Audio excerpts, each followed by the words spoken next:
Hello friends, मैं शिवेन Shukla, MSc mathematics. पिछली video में हमने आपको बताया था त्रिकोणमिति के बारे में। आज मैं बताने जा रहा हूँ कि त्रिकोणमिति के जो मान होते हैं, कुछ स्टैंडर्ड मान होते हैं, उनके बारे में, मतलब ट्रिग्नोमेट्रिक वैल्यूज के बारे में। बहुत सारे लोग होते हैं, तो मैं देखता हूँ कि जो स्टूडेंट होते हैं कि ट्रिग्नोमेट्रिक वैल्यूज को याद कर रहे हैं, बहुत सारे कि साइन 30 की वैल्यू इतनी होती है, साइन cos 30 की वैल्यू इतनी होती है।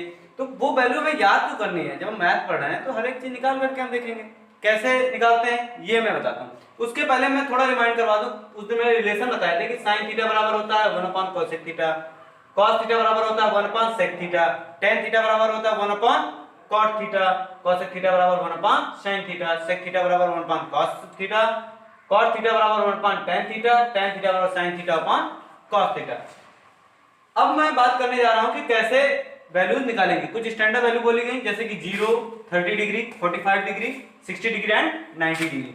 देन कैसे हमें पता लगेगा कैसे वैल्यू निकलती है, आइए देखते हैं। सबसे पहले हम क्या करते हैं, 0 से लेकर के 4 तक वैल्यूज पुट कर देते हैं एक सीक्वेंस में। जैसे कि पहली वैल्यू हमने लिखी 0, 1, 2, 3, 4। ठीक है, कोई दिक्कत? अब जितनी भी वैल्यूज हैं हमारी, उनको हम 4 से डिवाइड कर देंगे। कितने से? 4 से डिवाइड करना है। ये 4 से डिवाइड, ये 4 से डिवाइड, ये 4 से डिवाइड, ये 4 से डिवाइड और ये 4 से डिवाइड।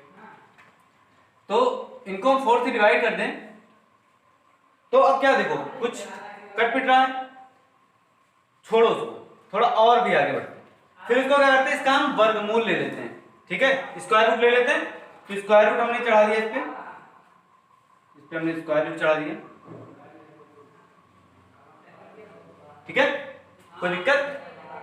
अब स्क्वायर रूट चढ़ाया तो 0 से किसी भी संख्या को डिवाइड कर दो, इनके वैल्यू निकाल लेते हैं। 0 से किसी भी संख्या को डिवाइड कर दो या 0 का स्क्वायर रूट निकालो, स्क्वायर निकालो, आएगा तो 0 ही यार। तो ये 0 हो गया। एक 1/4 का अगर स्क्वायर रूट निकालेंगे तो कितना होगा? 1/2। तो इसको भाई 1/2 लिख लेते हैं। 2/4 का निकालेंगे तो ये देखो, ये कुछ कैंसिल हो रहा है, 2 1 जा 2, 2 2 जा 4। देन 1/2 का कितना हो जाएगा? 1/√2। ठीक है, कोई दिक्कत? फिर √3/4 का कितना हो जाएगा? 3 का जो होगा √3 ही रहेगा और 4 का 2 हो जाएगा। तो ये कितना हो गया? √3/2। और 4 से 4 को हम अगर कैंसिल, देखो 4 से 4 कैंसिल हो रहा है, 1 आ रहा है, 1 को 1 हो जाएगा। ठीक है, बात आती है, चलो भाई साइन की वैल्यू निकल आई। अब हम थोड़ा ये इसको लिख लिया साफ कि दिखाई पड़ रहा होगा, हमें लग रहा है। ठीक है, तो अब cos थीटा की वैल्यू, तो जो भी वैल्यू इधर की वैल्यू है, इनको हम उल्टा लिखते हुए चले जाएं इधर से। ये वाली वैल्यू जो है, जो साइन की वैल्यू निकली हुई है, ये वैल्यू हम उल्टा इधर से लिखते चले जाएं, cos थीटा की वैल्यू निकल आएगी भाई। तो देखो यहाँ पे 90 की वैल्यू क्या कितनी थी? 1। तो यहां से उल्टा चलेंगे तो 1√3/2, 1/√2, 1/2 एंड 0। ठीक है, फिर अब आता है हमारा tan थीटा की बात। अगर हम करें तो tan थीटा क्या होता है, यहां पे देखो ये मैंने लिखा हुआ है tan थीटा बराबर sin theta upon cos theta. ठीक है, दिख रहा है? जब tan थीटा की वैल्यू, तो हम tan थीटा की वैल्यू निकाल सकते हैं sin theta upon cos theta में रख करके निकालते हैं। फिर जैसे कि tan 0 की वैल्यू निकालनी है तो tan 0 बराबर क्या हो जाएगा? tan 0 बराबर sin 0 अपॉन cos 0। sin 0 की वैल्यू यहां से कितनी है? 0। और cos 0 की वैल्यू कितनी है? 1। तो ये वैल्यू क्या हो जाएगी? 0/1 = 0। कोई दिक्कत? ये हमने 0 लिख दिया। ठीक है, दूसरी बात हम करते हैं tan 30 की। तो ये 0 को हम हटा देते हैं, यहाँ पे 30 डिग्री की बात कर लेते हैं। चलो भाई देखते हैं कितनी वैल्यू आती है। tan 30 डिग्री बराबर sin 30 अपॉन cos 30। sin 30 की वैल्यू यहां से 1/2 है और cos 30 की वैल्यू कितनी है? √3/2 लिख देते हैं। तो जाएगा 1/2/√3/2। ये कितनी वैल्यू हो जाएगी? 2 से 2 कैंसिल हो जाएगा, बचेगा कितना? 1/√3। यहां पे 1/√3 लिख दो। ठीक है, कोई दिक्कत? फिर आगे बात हम करते हैं किसकी? 45 डिग्री की बात करते हैं। 45 डिग्री की बात कर लो भाई, tan 45 डिग्री। तो tan 45 डिग्री, यहाँ पे sin 45 होगा और cos 45 होगा, तो लिख दो sin 45 डिग्री cos 45 डिग्री। ठीक है, अब देखो sin 45 की वैल्यू है 1/√2 और cos की भी देखो उतनी ही है, तो लिख देते हैं भाई, क्या दिक्कत है, 1/√2 1/√2। ये देखो दोनों कैंसिल हो गए एक दूसरे से, कितनी वैल्यू है भाई 1, तो यहाँ पे 1 लिख देते। फिर क्या है, अब है 60 डिग्री की वैल्यू, तो 60 डिग्री यहाँ पे लिख लेते हैं, 60 डिग्री वैल्यू निकाल लेते हैं भाई। देखो कॉन्सेप्ट समझो, क्वेश्चन तो अपने आप होंगे, वैल्यू तो अपने आप निकलेगी। 60 डिग्री तो sin 60 डिग्री cos 60 डिग्री, ये कितना हो गया, sin 60 की वैल्यू है 1/√3/2 अपॉन 1/2 है cos 60 डिग्री की वैल्यू 1/2, तो ये कितना होगा, 2 से 2 कैंसिल, √3 आ गया, तो यहाँ पर √3 हमने लिख दिया। ठीक है, tan 90 की वैल्यू निकाले हम, तो tan 90 की वैल्यू कितनी होगी, sin 90 अपॉन cos 90, चलो भाई लिख देते हैं, tan 90 बराबर sin 90 अपॉन cos 90, ये कितनी वैल्यू हो जाएगी, sin 90 की वैल्यू तो 1 है, अपॉन cos 90 की वैल्यू कितनी है 0। अरे भैया अब तो गड़बड़ हो गया, 0 नीचे आ गया, अभी तक हम 0 देख रहे थे ऊपर आ रहा था, अब तो 0 नीचे आ गया। जब कभी भी डिनोमिनेटर में मतलब हर में 0 आता है तो वो संख्या, कोई भी संख्या से अगर 0 को 0 से डिवाइड कर देते किसी भी संख्या से, तो वो इनफाइनाइट आ जाता है। इनफाइनाइट मतलब अनंत, हमें उसकी वैल्यू नहीं पता होती है और उसको हम इस साइन से डिनोट कर देते हैं, तो भाई अनंत आई तो अनंत यहाँ वैल्यू लिख दी हमने, कोई दिक्कत। ठीक है, तो tan थीटा की वैल्यू हमने निकाल ली, जो स्टैंडर्ड वैल्यू तो निकाल ली हमने। अब बात आई cosec थीटा की। अरे भैया cosec थीटा की बात आई तो cosec थीटा देखो किसी में अपनी वो रख रहा है कि नहीं रख रहा है, संबंध रख रहा है। देखो यहाँ पे देखो sin थीटा बराबर 1 cosec थीटा और cosec थीटा बराबर 1 sin थीटा, ये देखो लिख रहा। तो हम क्या करेंगे, cosec थीटा बराबर 1 sin थीटा। अब इस फार्मूले में वैल्यू रखते जाओ, वैल्यू आती जाएंगी।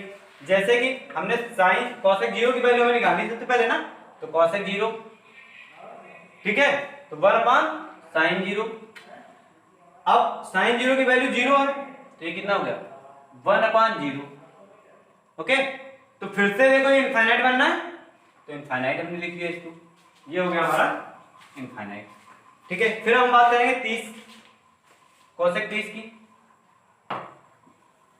cosec 30 कितना होगा, cosec 30 1 sin 30 और sin 30 की वैल्यू अगर देखा जाए तो 1/2 है, तो 1/1/2, तो ये भैया ऊपर चला जाएगा क्रॉस, तो ये कितना आ जाएगा 2 आ जाएगा हमारा, तो इसको यहाँ पे 2 लिख लो। ठीक है, फिर 45 डिग्री की वैल्यू अगर हम देखें तो भाई 45 डिग्री निकाल लो वैल्यू। अब तो हमें पता है, सब रिलेशन पता है, कैसे निकालें वैल्यू निकलती चली जाएंगी 45 डिग्री। जब 45 डिग्री की बात करेंगे तो sin 45 डिग्री की वैल्यू होती है 1/√2, ये हो गया 1/√2, ये √2 ऊपर चला जाएगा। ठीक, तो यहाँ पर √2 आ जाएगी मेरी। ठीक है, अब फिर बात आती है 60 डिग्री की, तो 60 डिग्री लिख लो cosec 60 डिग्री, तो sin 60 डिग्री और sin 60 डिग्री की वैल्यू है √3/2, तो 1/√3/2, तो ये ऊपर जाएगा तो हो जाएगा 2/√3, तो भाई यहाँ पे लिख लो 2/√3। अब बात आती है 90 डिग्री की, तो cosec 90 होगा तो वो 1/sin 90 के बराबर होगा, तो 90 डिग्री, तो cosec 90 कहाँ है, इसको निकालना है, तो sin 90 की वैल्यू 1 होती है, लिख दो भाई 1/1 = 1। फिर बात आती है हमारी, यहाँ पे हम 1 लिखते हैं। अब हमारा देखो cosec तक कंप्लीट हो गया, मतलब अब हमारे ये दो बचे। sec थीटा क्या होता है, किसका उल्टा होता है, sec थीटा बराबर 1 cos थीटा, तो हम अब डायरेक्ट वैल्यू लिख सकते हैं। देखो sec थीटा बराबर sec 0 की वैल्यू क्या होगी 1 cos 0 और cos 0 की वैल्यू है 1, तो ये 1 हो जाएगी। ठीक, फिर sec 30 डिग्री की वैल्यू क्या होगी 1 cos 30 डिग्री, और वो कितना है √3/2, तो इसका रेसिप्रोकल क्या होगा 2/√3। वैसे अगर आप करना चाहे तो इधर से देखिए ये वाली वैल्यू मिलती चली जाएंगी, इधर से लिखते चले जाइए आपको वैल्यू मिलती चली जाएंगी। ठीक है, तो अच्छा 45 डिग्री की बात करेंगे अगर तो कितना होगा, सेक थीटा बराबर cos theta 1/cos theta, 1/cos theta मतलब 1/√2, 1/√2 की वैल्यू कितनी हो जाएगी 1/1/√2 तो √2 हो जाएगा, तो √2 लिख दिया हमने, ये वैल्यू 2 हो जाएगी और ये वैल्यू इनफाइनाइट हो जाएगी। ये देख लो 2 हमने लिख दिया, देख लो सही है कि नहीं सही है भाई। sec 60 की वैल्यू कितनी होगी 1/cos 60 और 1/cos 60 वैल्यू है 1/2, तो 1/2 2 पर चला जाएगा रेसिप्रोकल से, तो ये हो गया और ये इनफाइनाइट हो जाएगा क्योंकि 1/0 हो जाएगा जाकर के, और 1/0 हमेशा कितना होता है इनफाइनाइट होता है। ठीक है, बात आई cot थीटा की। cot थीटा किसका अपोजिट होता है 1/tan थीटा के बराबर होता है, तो 1/tan थीटा cot थीटा बराबर tan थीटा की वैल्यू निकालते चले जाओ और cot थीटा में पुट करते चले जाओ, निकल आएगा। तो cot थीटा बराबर cot 0 बराबर कितना हो जाएगा 1/tan 0, tan 0 की वैल्यू 0, तो 1/0 इज इक्वल्स टू इनफाइनाइट हो जाएगा। तो ये कितना हो गया इनफाइनाइट हो जाएगा। भाई चेक कर लो cot थीटा बराबर 1/tan थीटा, ठीक है। अब cot 0 बराबर अगर लिया जाए तो कितना हो जाएगा 1/tan 0 और ये हो जाएगा 1/tan 0 की वैल्यू 0, तो 0 देखो इनफाइनाइट आया। ठीक है, फिर बात आई cot 30 की वैल्यू, cot 30 की वैल्यू 1/tan 30 की वैल्यू के बराबर होगा, तो 1/tan 30 की वैल्यू 1/√3, तो 1/√3 इज इक्वल्स टू √3, ये √3 लिख लो यहां पे। फिर बात आई cot 45 की, तो cot 45 कितना होगा tan 45 के बराबर होगा, तो 1/tan 45, तो tan 45 की वैल्यू 1 है, तो 1/1 इज इक्वल्स टू 1। फिर बात आई cot 60 डिग्री की, cot 60 डिग्री होता है 1/tan 60 के बराबर, और 1/tan 60 ये कितना होगा √3, तो 1/√3 हो जाएगा, इसको लिख लो भाई। और cot 90 डिग्री की वैल्यू होती है 1/tan 90 के बराबर, और 1/tan 90 कितना है इनफाइनाइट है, तो भाई इसको देख लो थोड़ा, तो निकालते हैं हम। ये वैसे वैल्यू इसकी 0 आ जाएगी लेकिन मैं निकाल के बता देता हूं आपको। cot 90 degree equals to 1/tan 90, tan 90 तो 1/इनफाइनाइट, इनफाइनाइट की वैल्यू क्या होती है 1/0, पुट कर दो इसमें ना, 1/0 और ये 0 ऊपर चला जाएगा रेसिप्रोकल होकर, तो वैल्यू कितनी आ गई 0 आ गई, तो ये हमारा हो गया 0। अच्छा एक चीज देखो, कुछ रिलेशंस हैं जिसकी वजह से और भी आसान तरीके से ट्रिग्नोमेट्री जो टेबल है वो निकल सकती है। जैसे कि यहाँ तक तो आपको समझ में आया, निकाला कैसे निकाला, ये वैल्यू हमने निकाल ली और इसका फिर से ये इधर की वैल्यू यहाँ से हमने फिर से स्टार्ट कर दी लिखनी, ठीक। फिर मैंने tan थीटा की वैल्यू निकाल ली, tan थीटा की वैल्यू निकाली किससे sin theta upon cos theta से, और उस वैल्यू को ऐसे लिख दिया। देखो cos थीटा की वैल्यू क्या है, इधर से अगर लिखते चले जाओ तो ये tan थीटा की वैल्यू है ना, ठीक है। sec थीटा और cosec थीटा की वैल्यू, cosec थीटा की मैंने निकाल ली और sec थीटा की ऐसे फाइंड आउट हो गया। अब जो है आज हमारा जो कॉन्सेप्ट केवल हमारा जो टॉपिक था वो था ट्रिग्नोमेट्रिकल वैल्यूज पे, कुछ स्टैंडर्ड वैल्यूज पे। अब हम अगला जो टॉपिक अपना लाएंगे वो हम लाएंगे कॉम्प्लीमेंट एंगल्स पे, जो कि पूरक कोण होते हैं, जो ट्रिग्नोमेट्रिकल पूरक कोण होते हैं उन पे हम अपना अगला टॉपिक लाएंगे कि sin 90 minus theta, sin 90 plus theta कितना होता है, ये सब चीजें हम अगले टॉपिक में बताएंगे। तो अब आप लोग अगले वीडियो का वेट करिए, तब तक हमारे चैनल को अगर आपने सब्सक्राइब नहीं किया सब्सक्राइब करिए और कमेंट लाइक करिए, कमेंट करके जरूर बताइए अगर कहीं पे समझ में ना आया हो, उसकी आपकी जो प्रॉब्लम्स होगी उनको दूर करने का मैं प्रयास करूंगा। और बाकी अगले वीडियो में मिलते हैं, जो कि बहुत ही जल्द हम अपलोड करेंगे वीडियो, अगली video. Thank you for watching.